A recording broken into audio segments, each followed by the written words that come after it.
shir dhaqameed uga socday muddo 7 maalmood ah deegaanka lagu magacaabo xeego beel kamid ah beelaha degta gobolka Awdal ayaa maanta halkaasi lagu soo gabagabeeyay la soo xiritaanka shirkaasi ayaa waxa iyagu ka qayb galay hogaamiye dhaqameedyada dega beelaha Awdal culimo u diin xubnaha beeshaasi ee shirku halkaasi uga socday wasiiro xubno kamid ah xildhibaanada golayaasha kala gedisan ee golaha baarlamaanka Soomaaliland iyo golaha guurtida iyo aqoon-yahano kale oo iyagu markaasi dibadda ka yimiday shirkaasi ayaa isagu waxa laga soo saaray baaq ku wajahan xubnaha beeshaasi meel kasta oo ay kala joogaanba iyo sidoo kale beelaha ay ood wadaagta iyo deegaanka wadaagaan intaba waxaa shirkaasi marti sharaftii lagu marti qaaday halkaasi ka hadlay kamid ah Sheekh Cabdullaahi Sheekh Ali Jawhar oo ah sheekul beledka isla markaasina hadalkiisa nuxurkiisu u badnaa wacdi iyo markaasi in uu dadka ku dhiirigelinayo xagga wax soo saarka ilaalinta nabadgelyada iyo arrimo kale oo fara badan sidoo kale waxa iyagu isaguna halkaasi ka hadlay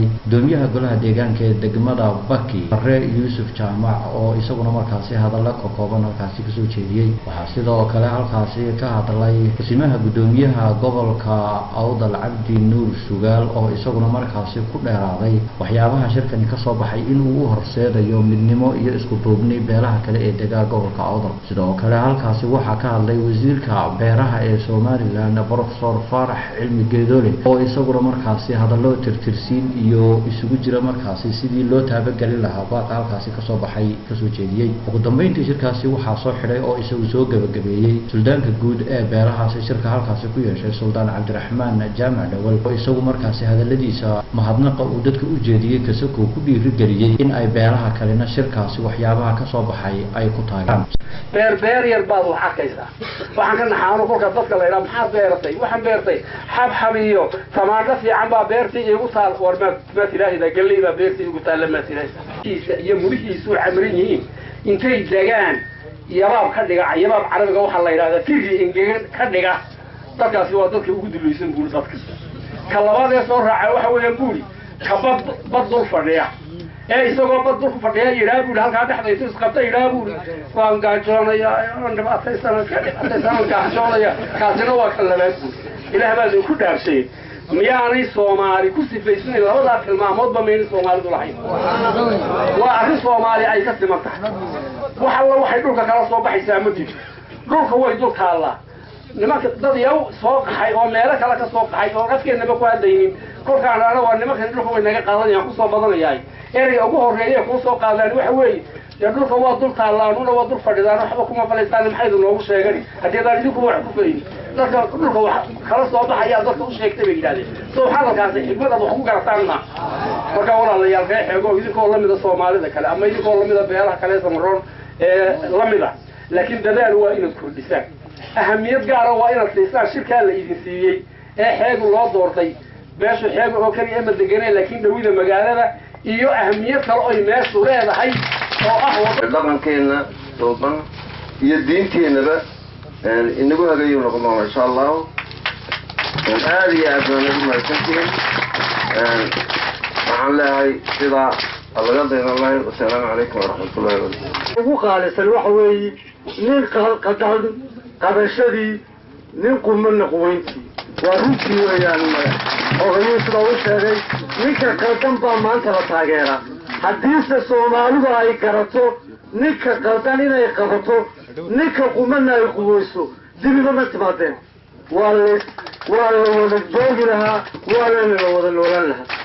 waxaan leeyahay shirkan barakaale allaha ka dhigo kii wax tusa ummadda Soomaaliland oo dhan ee laga baydo haday dadku wax ka bedelayaan oo qodobada ay soo saareen wax ka saari karaan oo wax dhaca bilaadu kuwa kala duduwaya laakiin waxaan u arkaa shir qaaliya oo laga soo saaray qodobo qaaliya waxaan ku dardaari lahaa labada meeloodba ay qaataan maadaama shirka ujeedadiisu ay tahay sidii deegaanka loo horumarin lahaa waa in lagu dadaalo sidii labada wadaba loo furi lahaa waxa weeye labada wada hadii la furo goobtana waxay noqonaysaa goob horumar samaysa xagga nolosha xagga iskuulada iyo caafimaadka ma jiraan iskuul u dhaxeeyo iskuulkan iyo base mana jiro iskuulkan iyo weeraar iskuul u dhexeeya caafimaadkuna waa sidoo kale dawladdana waxaan la socodsiinaynaa inay goobtani u baahan tahay in wax laga qabto xagga caafimaadka iyo waxbarashada iyo xagga deegaanka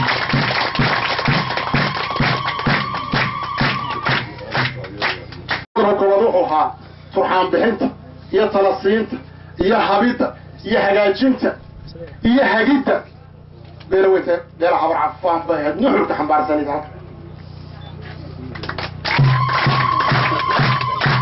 waxaan ka habeenaynay waa dhaqan siyaasad waan u garan weynay inaanu dhex socono qolada madax dhaqameedka waa dhaqankaan ka habeenaynay dhaqankaan dhisaynay go-aanadeeda waxaa ka mid a in 66 oday oo anu 7 ku ahay oo isleeg oo 12 reerba ka tirsan in iyo inta kale ee u ansixisay ee 122 inta goobjooga inta maqanba in aanu ka fogaano siyaasadda oo waxa weeye aanu banaanka ka fadhino oo reeraha horumarkooda iyo hagidooda iyo hagaajintooda aan u dhisno qolana kala garto annaga iyo siyaasiyiinta oo habeenba halka ay alaabay u taalo ka degaya inaanu kala baxnay go-aankaygu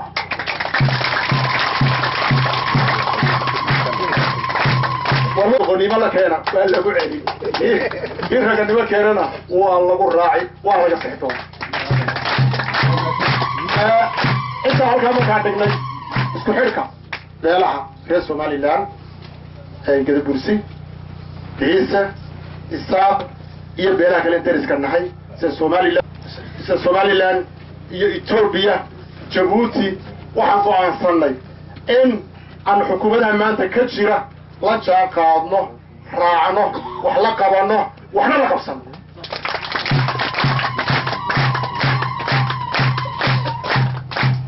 waxaan gunaanadoo goynay dilkan fudud ee ummadda qofan qof xuba u dhimin waxaan goynoo gunaanadnay shirkan ayaa qodobada ka soo baxay waxyaabaha ugu muhiimsanaa waxaa ka mid ahaa xagga nabadgelyada sidii beeshaasi ay u adkeyn lahayd isla markaasina qofkii iyaga ka mida beeshaasi ee qof kale u geysta dil in la dilo waxaa kale oo iyaduna ka mid ahayd in guurka iyo arrimaha dhaqanka ee beesha ay leedahay iyaduna markaasi la fududeeyo waxaa sidoo kale ku jiray qaabkii loo horumarin lahaa deegaanada iyo dhulka beeraha ee ay beeshaasi degto. xasan ciise,